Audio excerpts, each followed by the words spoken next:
And this webinar is being live streamed also on YouTube.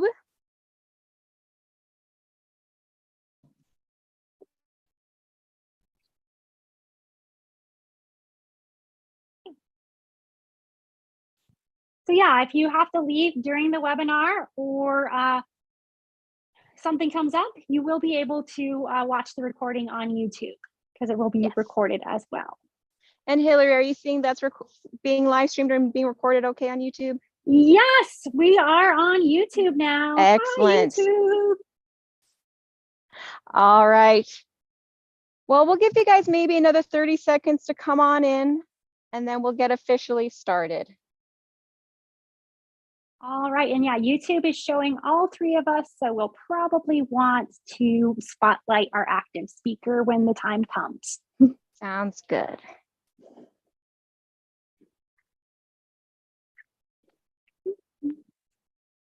Happy Earth Day, everyone. Yes, happy Earth Day. It is pretty busy here at Calaveras Big Trees State Park, which also means our internet connection is pretty bad. So I'm fully expecting at some point to lose internet connection, but I will do my best to get back to you if that does happen. Otherwise, you all are in great hands with Hillary and Kenzie if I accidentally bow out early. Awesome. Well, all right. Hoping for good luck. Yes, exactly. Let's go ahead and get started. So welcome everyone to Small Actions, Big Trees, our Portscast webinar in celebration of Earth Day. I'm Lily. I am currently at Calaveras Big Trees State Park with mainly giant sequoias. And I'm Hillary Collier at Mount Tamalpais State Park. You will forgive the virtual background, I hope. Mount Tamalpais State Park has many different habitats, including coast redwood forests. However, coast redwoods are really good about blocking signal, so I have to go virtual background for y'all. Hey everybody, I'm Kenzie. I'm an interpreter here at Prairie Creek Redwoods State Park within Redwood National and State Parks. And hopefully my internet will work today. I am surrounded by the tallest trees in the entire world, so fingers crossed everything works out well.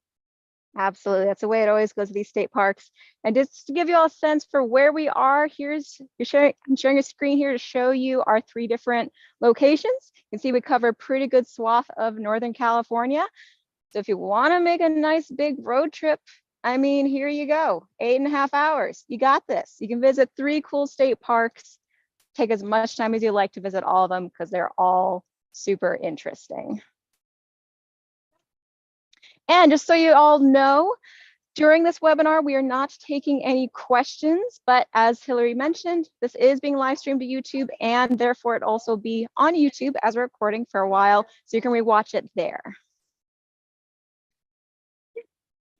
And now this is a great opportunity to learn about all the amazing trees we have here at our parks and about their fascinating history as well.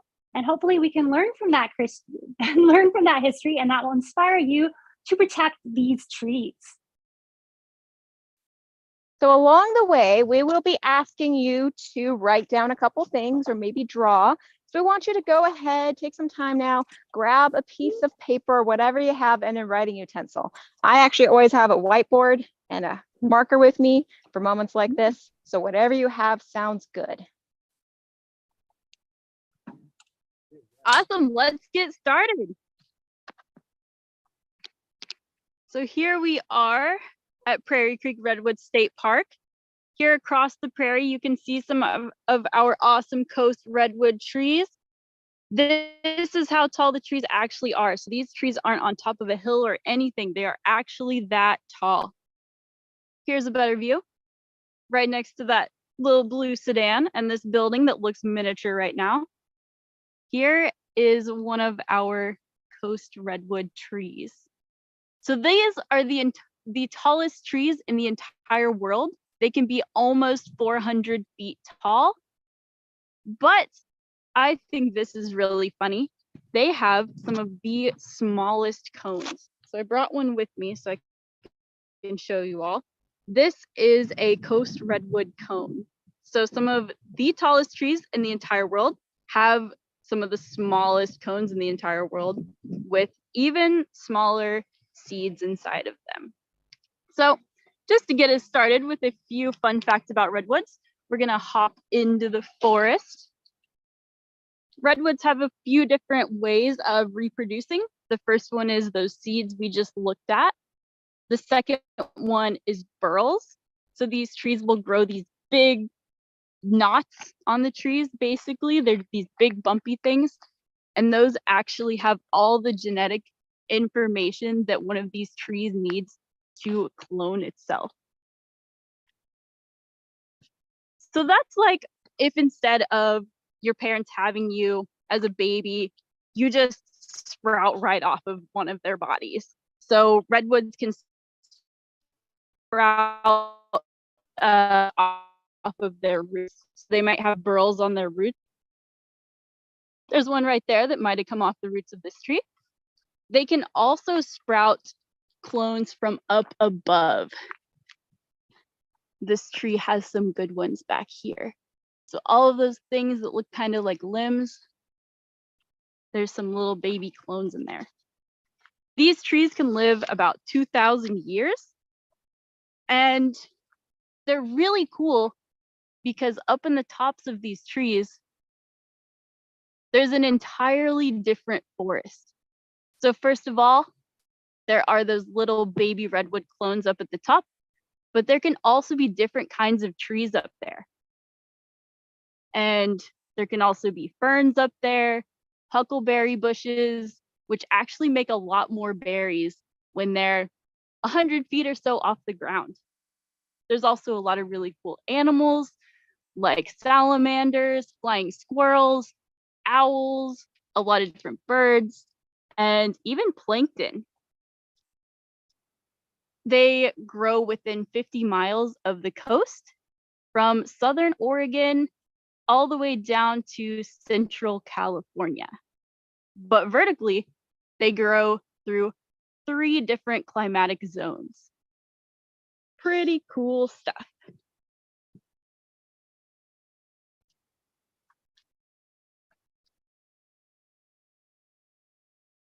Sorry, a little technical difficulties. Yes, that is pretty cool stuff.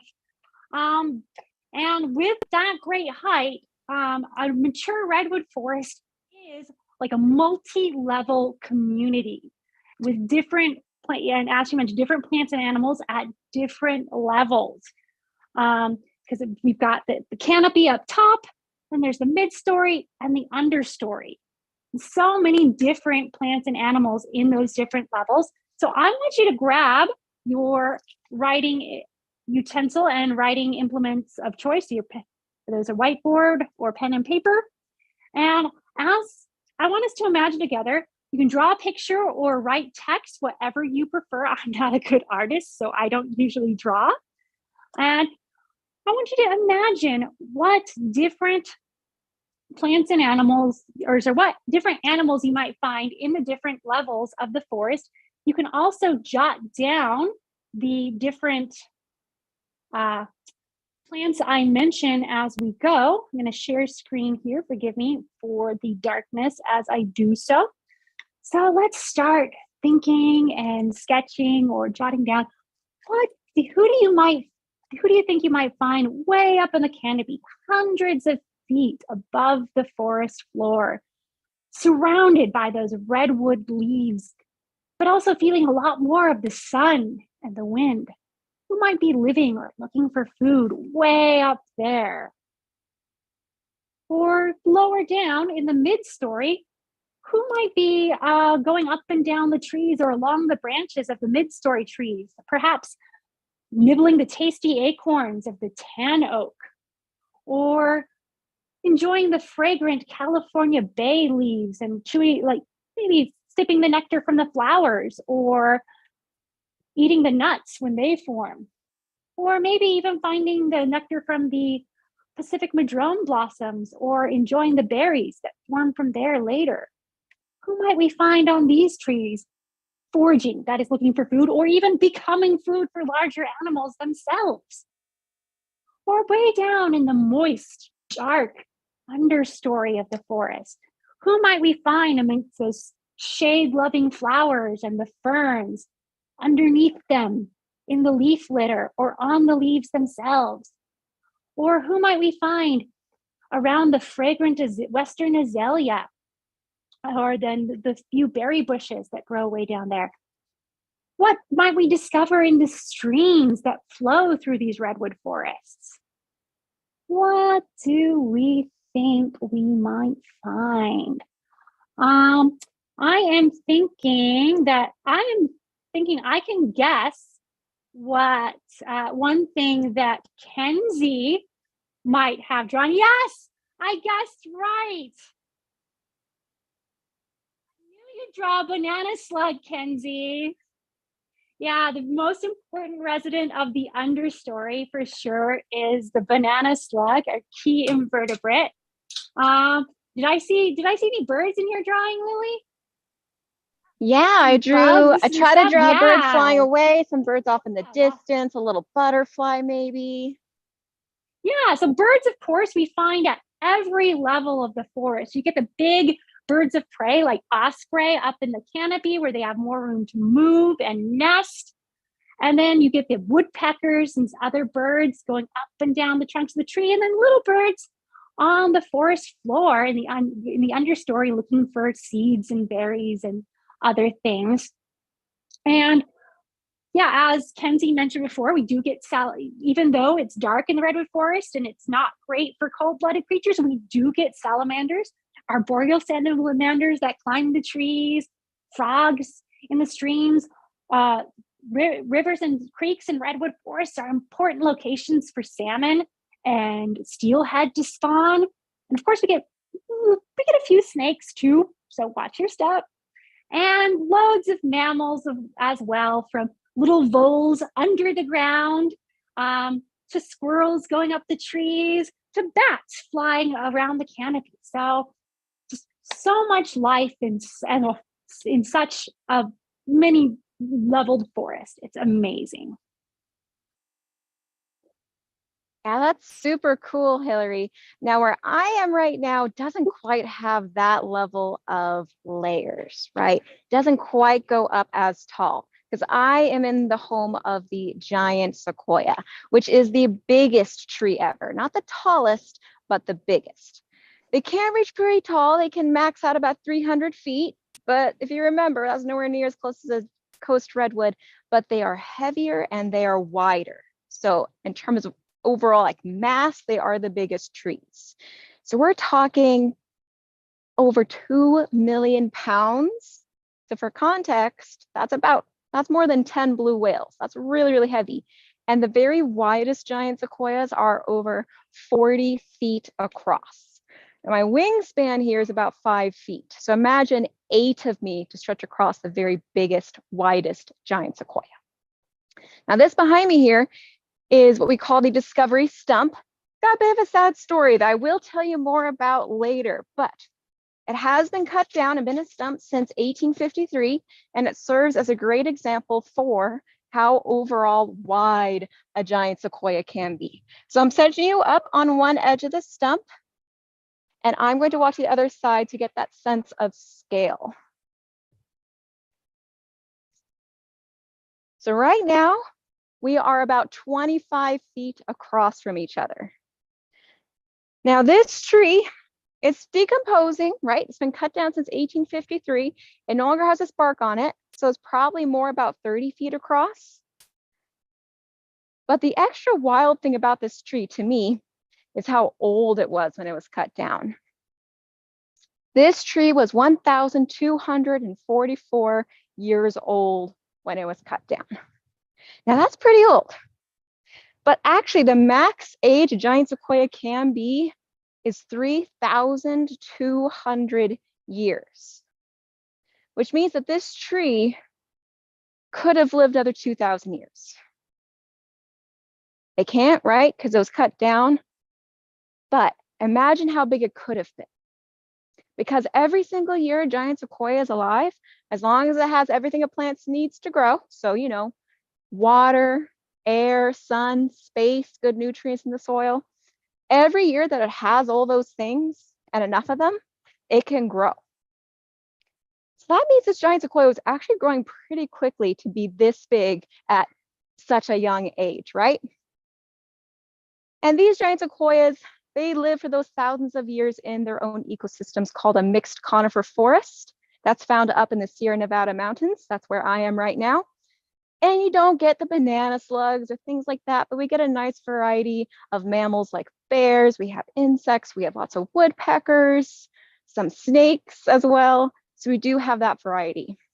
And over those thousands of years, these trees have seen a lot.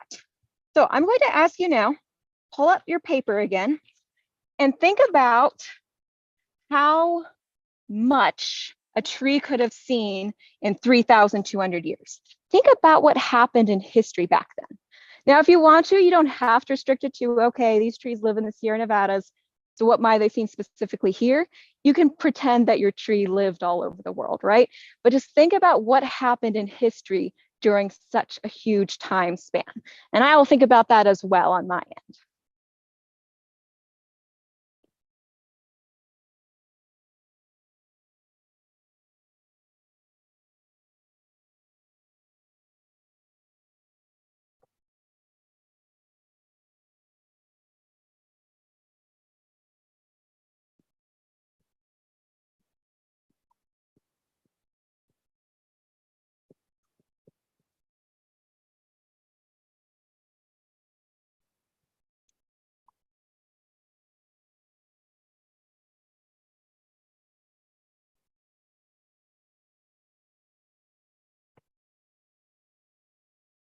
Hillary, do you have some thoughts for what might have happened during those 3,200 years?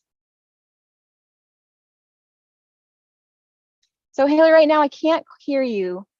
I think you're muted. I forgot to unmute. Yeah, I think I fixed the spotlight situation, so we should all be visible again. Perfect. Yeah, so I got a lot of wars and nasty things happening, but also lots of good things. I think you had Sierra Miwok people there. Yeah, so I wrote down on my board Native Americans. Yeah, so I imagine if these trees could speak, I was just distracted thinking if these trees could speak, I bet they speak the Miwok language or the other Native American languages in that area more than they understand English. And looks like Lily froze a bit. Kenzie, did you think of anything interesting that might have happened? Yeah, so I thought maybe these trees would have seen a lot of people coming and cutting them down, maybe to build houses. Yeah, so you know what, Kenzie? One of the big things I wrote down here is the gold rush. That is a huge component that these trees have seen that really impacted them. Yeah, the gold rush. So many new people came to these areas because of the gold rush. And so you do want to talk about that more, Kenzie and Hillary? Yeah, I was going to jump in there. Yeah, the gold rush for sure. All those mining activities needed a lot of timber. And well, if you're, just the mines and people's houses and for everything else around building up California after it became a state. So unfortunately, that meant that these magnificent coast redwood trees, these old growth forests we had that have been building up for growing for hundreds and thousands of years, well, they got logged. And unsustainable loggings, so they were being cut down much faster than they could grow back. Unsustainable logging resulted in the loss of 96% of old growth forests. So I want you to take that, you take your writing implements again, and to imagine 96%. To put this in a very visual context, I want you to draw 10 boxes, however you can fit them, 10 boxes.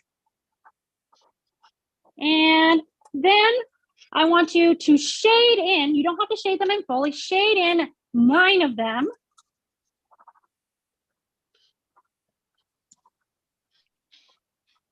Yeah. And then that last one box, shade in just a little over half of it. And that will make, so that's, yeah, doesn't well work well with the virtual background. So that tiny white space that is left here had all this growth coast redwood forest.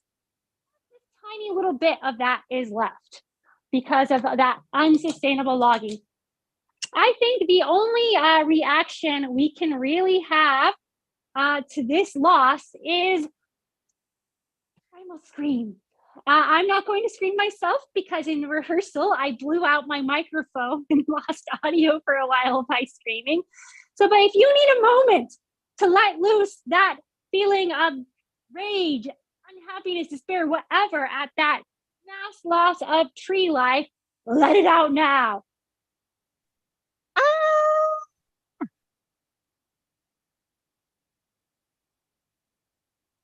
Yeah, I needed that. Although just in spirit for me. Yeah, Kenzie, did you have anything to add to that? Yeah. So why would anyone want to cut down these amazing coast redwood trees? Well, if we take a look at them, you can see how they are extremely tall, almost 400 feet tall, and extremely straight, even at the base. They seem to come straight out of the ground. They barely even have roots down here that you can see. So extremely tall and extremely straight. What better wood could you possibly find to build with? But it's not only that. So these redwoods, these coast redwoods, they're called redwoods because they are red in color. That same stuff that makes these trees red, they're called tannins. That also makes them fire and pest resistant. So anything that people build with wood from these coast redwood trees is going to last for a very, very long time. What about the giant sequoias, Lily? Yeah, so the giant sequoias are actually members of the redwood subfamily. So technically, these guys can also be called Sierra redwood, and they have those tannins, which makes it very valuable for lumber. But they have a benefit that giant sequoias or that coast redwoods didn't have, and that's both their size and the location. So let's start with the size. I want to take us back on top of the stump here. We can see how this tree was cut down because we still have the part of the trunk that was attached to this stump, and it's just right here. Now it's a little hard to tell with the lighting, but you can see that there's some lines that go down along the trunk here. They're going like this direction, right? Those lines are evidence of people drilling giant holes into the tree. And it took folks several weeks of a couple weeks of drilling these big holes into the tree for the tree finally to get weak enough and fall over. There weren't any saws big enough back then to cut down the tree. So it was really difficult, time consuming and costly to actually cut down a tree that's 30, 40 feet across. That's one bit. It's also really hard to get up to California and get up to the Sierra Nevada mountains. Hard to get up here, hard to cut down the tree, and then hard, of course, to bring the tree back home with them. And they're so wide and heavy, once they fell over, a lot of them would just shatter upon impact. So logging never was a big a thing with giant sequoias, coast redwoods, even though they also have those tannins and they grow really straight. But this tree was still cut down, right? This tree is called the discovery tree or the discovery stump because it was the first tree outside of the Miwok and Washoe, the tribes here, to gain worldwide recognition for giant sequoias. And this was in 1852. Now, it's also the biggest tree in this area. So with the name and with recognition for how big it is means people make money off of it. And back in 1853, now, it was easier to take big chunks of the tree and ship it all over the world so people can see the tree reassembled in their local museums. This happened to one other tree. The bark was stripped away from it and then it was reassembled. And this is a picture of a giant sequoia from this area called the Mother of the Forest and what's called the Crystal Palace in London. You can see, they zoom in here, those lines, that's a strip of the bark reassembled like a giant 3D jigsaw. And it did make some money. So there was, in a way, that same drive. Instead of logging for money, it was kind of tourism for money. Luckily, it was just this tree, the Mother of the Forest, who was outright killed because of this in this particular area. But there was another tree that was impacted by tourism in a similar way, and we call it the Pioneer Cabin Tree. This tree is actually fallen over at this point, and that's because a big old hole was carved through the middle of it. There was a burn scar here before, so the tree did have a bit of a hole in it to begin with, but it was carved out and made even bigger in the 1880s. So more people would come to this area, stay at the local hotel and resort, and then take their picture in front of this tree. So we're pretty lucky that it was only these three. And one of the reasons why it was only these three was because of the drive for people to protect these resources. So, Kenzie, you want to talk about how we have all this destruction and people came together to start protecting them? Absolutely. So I'm going to share my screen real quick.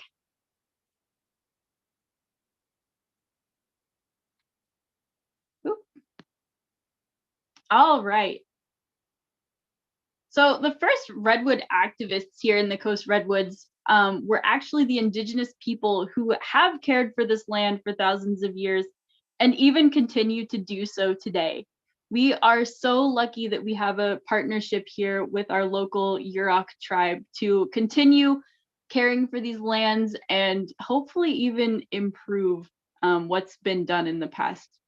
So unfortunately, in the 18 and 1900s, the US government did not grant any rights to the indigenous people. So they were forced out of their homelands, and that really contributed to the destruction of the old growth redwood forests.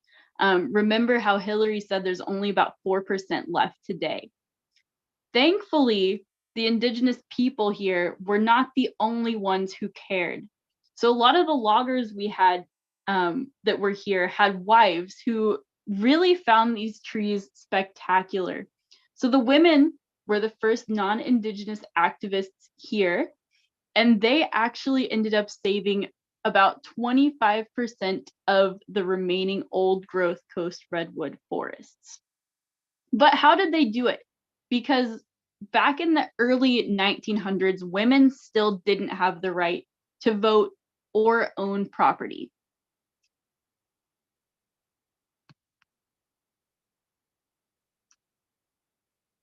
All right, the next picture should be coming up. So what they did was they joined clubs. So they would join clubs where they could talk together about the redwood trees that they loved.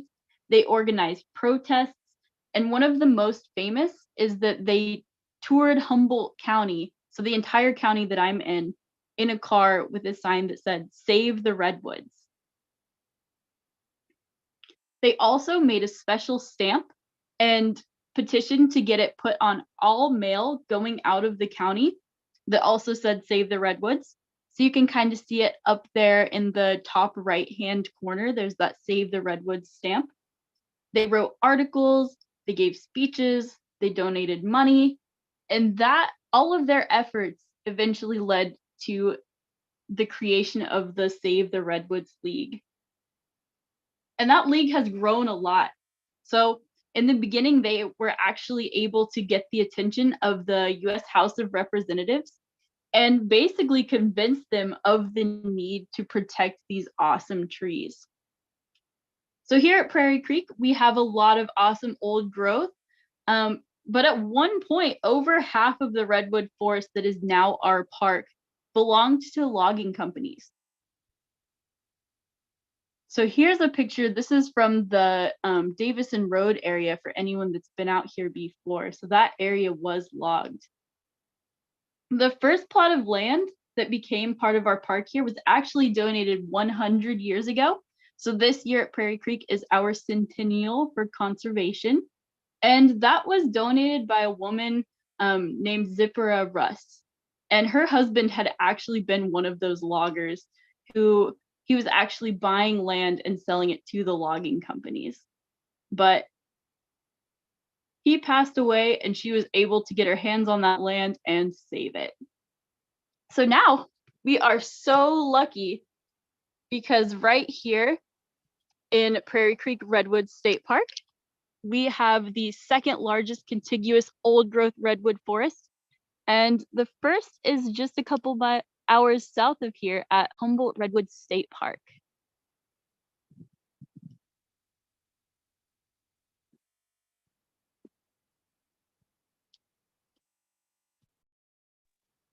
Awesome. Thank you for sharing that fantastic history, Kenzie.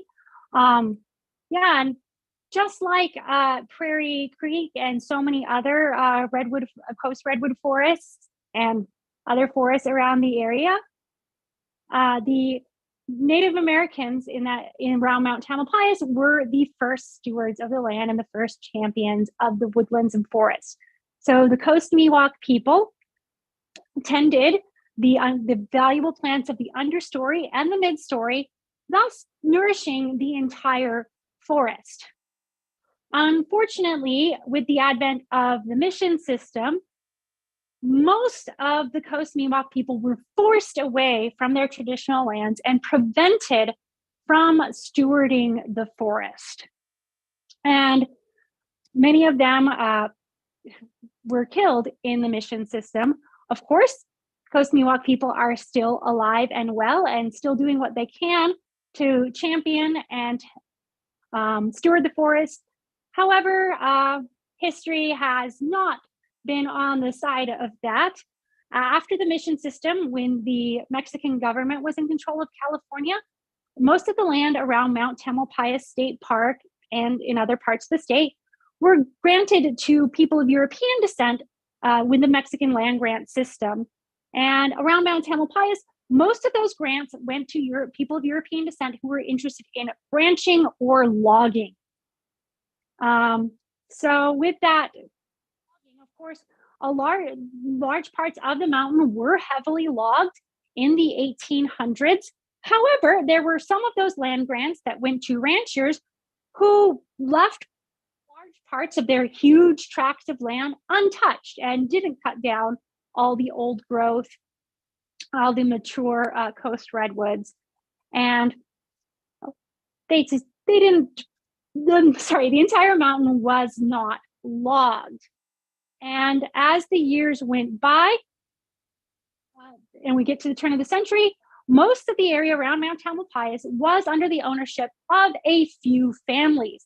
So now we get to that same time period that Kenzie was talking about, and in the early 1900s, and just like those, like the forests farther north, some of the first non-Indigenous champions of the coast redwoods and the forests of Mount Tamalpais were women. Most of them are women, including other precursors of the Save the Redwoods League and the California Club in San Francisco. And many of these women had husbands with money, not necessarily the ones interested in the logging. And so as the holders of those Mexican land grants either fell on hard times or died off, those lands became available and fortunately purchased by people who wanted to keep the forest intact and protect the coast redwood forest. Not purely for conservation reason, although many of them were inspired by conservation and the conservationist spirits of their wives, but also for keen business. Sidney B. Cushing is one of the big landholders on the mountain in those years, and his associates put together a railroad that went up and brought tourists to enjoy the mountain and also went down into the groves of redwoods to exploit the wonderful tourism opportunity that those immense redwood trees could provide. Other people like William Kent and his associates bought land for a combination of conservation, private playground, and to share with those who were worthy of enjoying those forests.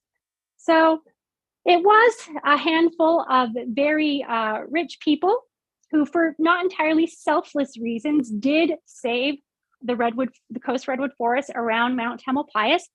But as the years went by, many of them or their descendants did either sell at a low price or outright gift these lands to California state parks and other agencies. So the surviving Coast Miwok people, of course, carry on that stewardship tradition, and California state parks and other agencies and our respectful park visitors carry on that tradition. What about the sequoias? Lily? Yeah, so you'll notice with the sequoias that it follows the same trends as the coast redwoods. So of course, the very first stewards here are the Native Americans here, the Miwok and Washoe. They came here in the summertime and they would protect these trees when they were here.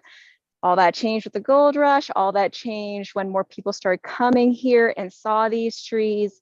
And of course, this tree was cut down, Mother Forest was stripped of her bark. And around that time is also when people realized, okay, so bits of giant sequoias being shipped all over the world and more people want to come and see them in person. So actually, just like at Hillary's Park, this area was protected after the gold rush because of tourism. So we have both trees that died because of tourism and trees that were protected because of tourism. But it got to the point where there was a hotel and resort here, and trails were being established with boardwalks so people wouldn't step on the flowers. People were talking about how you can protect the trees. And it became a very, very popular destination. This is actually technically the longest running tourist destination in California because of these trees, because of people coming and wanting to see these trees protected and alive. So there is some pro there as well as some con. Now, one con is that this was a big private enterprise. And eventually it gets to the point where it wasn't making much money. There were a couple of fires within the hotel itself, and the land had to be sold. And actually, once land had to be sold starting in the 1870s, people immediately said, hey, we're boots on the ground. We're local clubs. We're people who are scientists. We want this land to be given to the government, whether it's federal or state. It didn't work. The land was tossed back and forth between various hands, but then eventually it got bought by a logging company. And that was the big call to action for those boots on the ground people, including, not surprisingly, women, right? So just like with the Coast Redwood Parks, many women got together to help make this area a state park. This here is a little news article about the women of California coming out to save these trees. Sierra Club was a big part of it. There became a Calaveras Grove Association. The local news and businessmen here started getting together and calling it out. It was a big concentrated local effort to protect these trees from the logging company. And it took, honestly, many decades and lots of patience, but eventually this land was purchased by the state government and we became a state park in 1931. So you might be noticing here that there is a big old trend, right? It can be some people, it can be people in large groups, it can be people in small groups, but if you work together, you can create a big difference. And right now, these parks are under state park, right? That's why we're all here, which means if you are a California resident, this is your park too. So let's think about how you can protect these parks. We're gonna ask you to pick up your whiteboard again, or whatever it is, pick up your writing utensil and think, what can you do to protect these trees? Now you can be as broad as you like. You can think about it from the context of like climate change. You can think about it from context of whatever you'd like. We're going to give you a little bit to think of your own stuff, but then we're going to get into a couple specifics for each of our parks.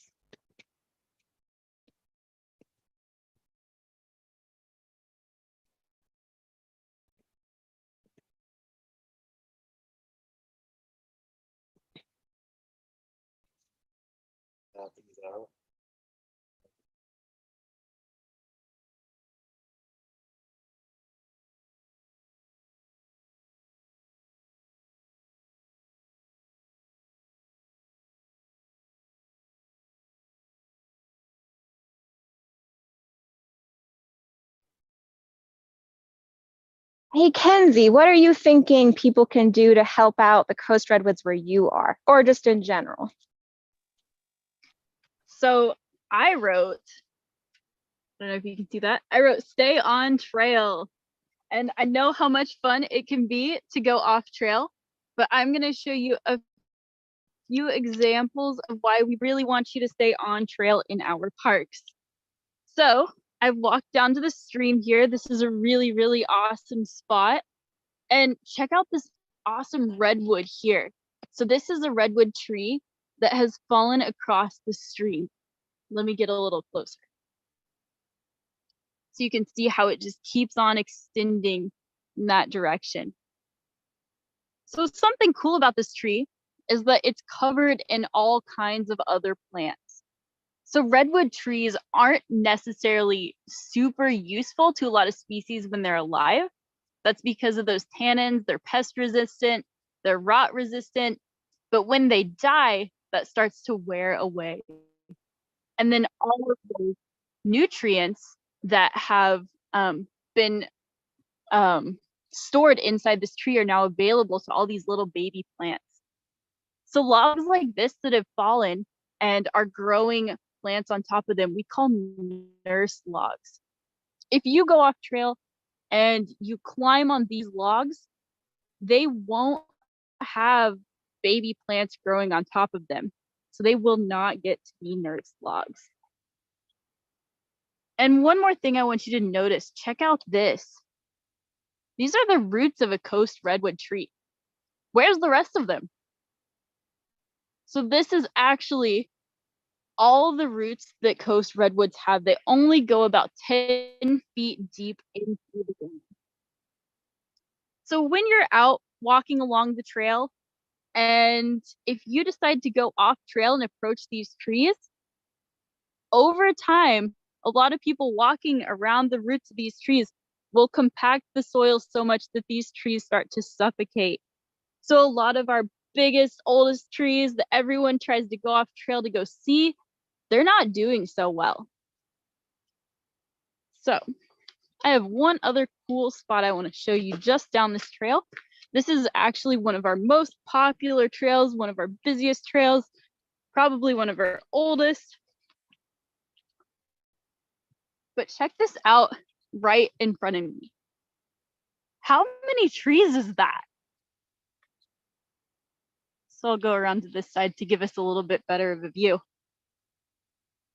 This is right on the trail, so we have lots of people walking here every single day. And this tree has actually cloned itself, I don't even know how many times. There's so many, I can't even count this.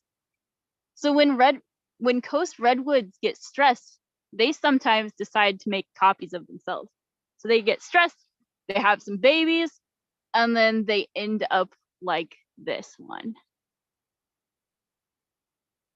So these trees, if they have a lot of people walking right next to them, they have obvious signs of stress, like how this one has cloned itself so many times. What do you think, Hillary?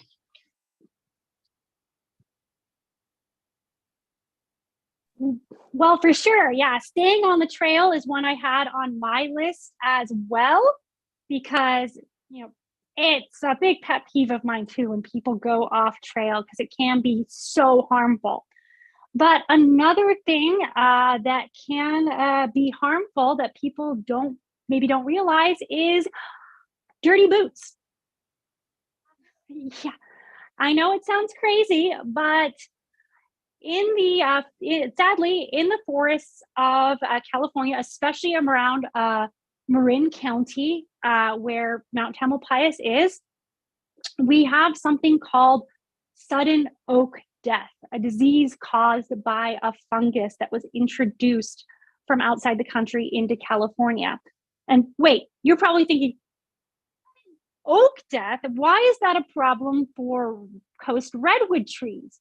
Well, go back if you're using paper and not a whiteboard, go back and look at your drawing or your list of the plants and animals in a mature coast redwood forest. And you'll see that you'll remember that the tan oak was an important one and also an important source of food for many creatures that live in the forest, and was also for the Coast Miwok. It also is for the Coast Miwok people. And here's a photo here that shows large numbers of tan oak trees killed by sudden oak death. And so the loss of these valuable mid-story trees can have a devastating effect on the entire forest. And not to mention that the fungus that causes sudden oak death can also lead to a blight in other mid-story trees and understory plants, such as the California bay, the Pacific madrone, and that Western azalea, and can even cause a blight on the coast redwood trees themselves. And this fungus is transmitted from one tree to another, or from one forest to another. One main avenue is through water, another is through mud. So that's how it spreads. And well, how we got into this problem is sadly, can even be traced back, unfortunately, to park staff in various parks across the state. We're not perfect people, we do our best, but nursery plants, so plants that people bought and planted in their yard, including some like park staff in the past who had gardens in their houses in these parks, introduced this fungus into the soil of our forest, and then they spread through the water and through people tracking mud.